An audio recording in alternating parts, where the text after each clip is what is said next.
Four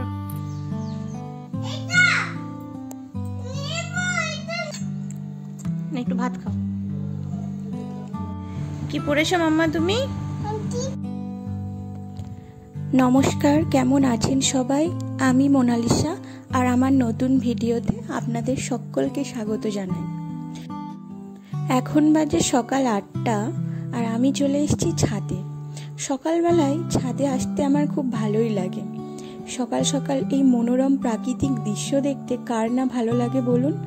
তবে আকাশে কিন্তু একটুও রোদের ছটা নেই, কারণ আকাশের মুখ খুব ভার।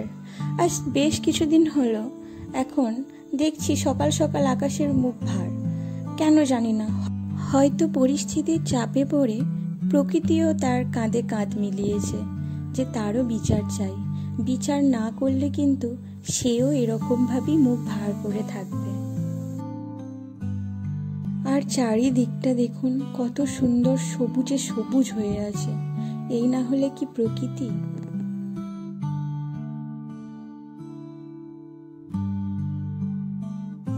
আর ওই যে দূরে পতাকার মতো ওটি দেখতে পাচ্ছেন, এটা হলো জয় শ্রীরামের পতাকা। এখানে খুব বজরংবলীর পুজো হয়।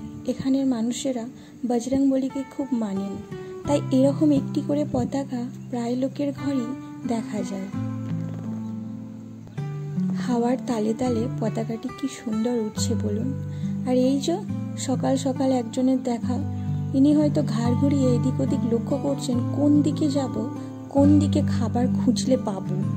চলুন তাহলে এর সাথে সাথে আমাকেও এবার নিচে যেতে হবে। ওই দেখুন একটা ফসকে গেল, যা। চলুন এবার আমাকেও তাহলে যেতে হবে এখন নিচে। আর এই যে নিচে এসে দেখি এখানে একজন উকি ঝুঁকি মারছে। আপনারাই দেখে নিন কে এসে। এটা হলো আমার ছোট্ট মাম্মা। আর মাম্মা এখানে ঘুম থেকে উঠে পড়েছে। উঠে ভাবছে কি ব্যাপার। এরপর আমি একটু লেবু জল নিয়ে বসে পড়েছি নিজের মতো টাইম কাটাতে।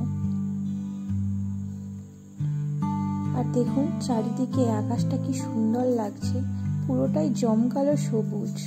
এরপর ফ্রেশ হয়ে নিয়ে মাম্মাকে নিয়ে পড়াতে বসে পড়েছি। এই যে মাম্মা এখন অল্প অল্প লিখতে শিখেছে, আর ওকেই ওটাই বলছি তুমি লেখো। কিন্তু বাচ্চারা তো জানেনি, লেখার সময় পড়ার সময় কত যে ওদের বাহানা। পড়তে বসে বাহানার তো শেষ নেই। ও আমাকে দেখাচ্ছে ও পেনে করে একটা কি লিখেছে, সেটাই।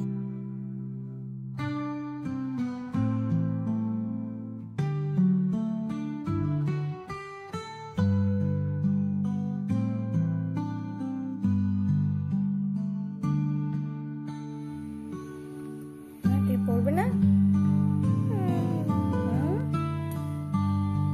পড়তে বসবে না? হাসি পাচ্ছে? ওদিকে মুখটা তোলো, দেখি মুখটা তোলো। হাসি পাচ্ছে? হাসি পাচ্ছে? চলো লিখে নেবে, চলো চলো লিখে নেবে, চলো লিখে নেবে, চলো। এখন আমি রান্নাঘরে চলে এসেছি রান্না করতে। মাম্মা বলেছে ও আজকে আলু ভাজা দিয়ে ভাত খাবে, তাই আলু ভাজাটা প্রথমেই বসিয়ে নিচ্ছি। ওর জন্য স্পেশাল করে তৈরি করছি।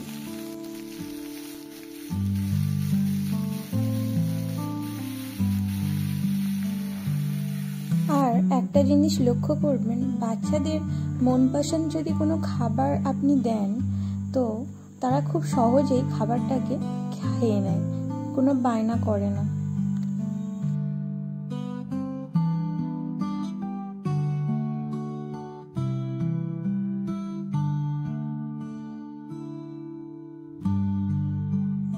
চলুন এবার এদিকে আলু ভাজাটা হতে থাক, ততক্ষণ পর্যন্ত একটু ডাল বসাবো।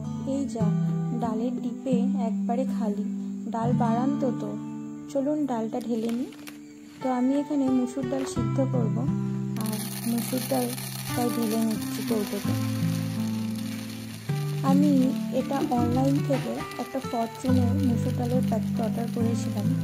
অনলাইনে যে কোনো জিনিস খুব একটা ভালো হয় না সবসময়। তো গ্রসারি আইটেম কিছু অর্ডার করেছিলাম, তার মধ্যে এই মুসুর কলাইটাও ছিল। তো এটা দেখছি খুব একটা ভালো না। দানাগুলো প্রচুর মোটা মোটা, সিদ্ধ তো হয়ে যাচ্ছে কিন্তু কোনো টেস্ট নেই ডালটার মধ্যে। এই যে এই প্যাকেটটা, আর এইদিকে ডালটাও আমার রেডি হয়ে গেছে দেখুন। চলুন এবার মাম্মাকে একটু খাবার খাইয়ে নিই। আবার এখানে এইসব অন্যায় করতে বসেছে, এই চলতে থাকে সারাদিন, এটা ওটা সেটা করতেই থাকে। ওকে নিয়েই তো সারাটা দিন আমার কেটে যায়।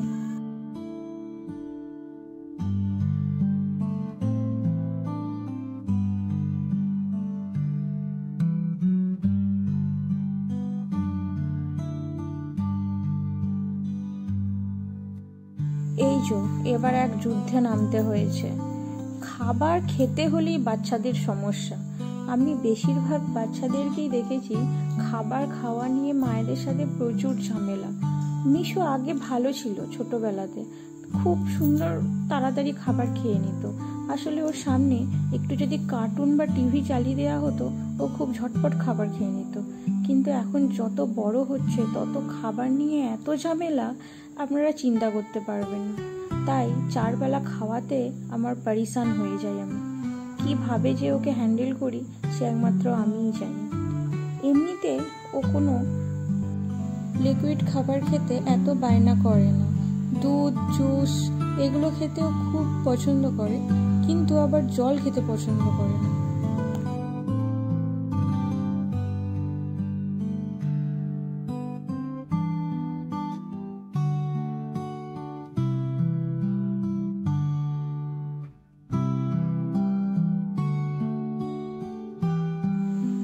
আর এই দিকের ওয়েদারটা দেখুন কত সুন্দর, একবার বৃষ্টি পড়ছে, একবার রোদ উঠছে, একবার মেঘ করছে। সত্যি অসাধারণ লাগছে ওয়েদারটাকে দেখে। আর এখানে কিছুদিন ধরে এরকমই হচ্ছে কিন্তু ওয়েদারটা। আর এখন মিশুকে ঘুম পাড়িয়ে আজকে দুপুরের লাঞ্চ করতে বসে গেছি। চলুন তাড়াতাড়ি খেয়ে দিই খাবারটা। এখন ঘুম থেকে উঠে ছাদে খেলতে যাওয়ার জন্য সে রেডি হয়ে নিচ্ছে। কি পড়েছো মাম্মা তুমি? টিপ? তুমি টিপ পরতে ভালোবাসো? ও নতুন জামাও পরেছো? আচ্ছা দেখি দেখি মুছে যাবে। এদিকে ঘোরো, আমার দিকে ঘোরো। বাবা, এই যে হাতে সিঙ্গার টিপের কৌটোটা দেখতে পাচ্ছেন, এখন এখান থেকে টিপ নিয়ে ও বলছে আমি তোমায় পরাবো মা।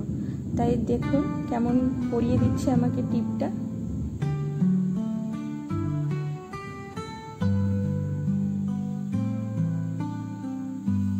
এবার এই যে একা একা চললো ছাদে, বলছে আমি নিজেই উঠতে পারবো। তাই চললো ছাদে, উঠেই কাজে লেগে পড়েছে। ক্লিপের ব্যাগ নিয়ে সে এখন ক্লিপগুলো জোগাড়ুতে লেগেছে।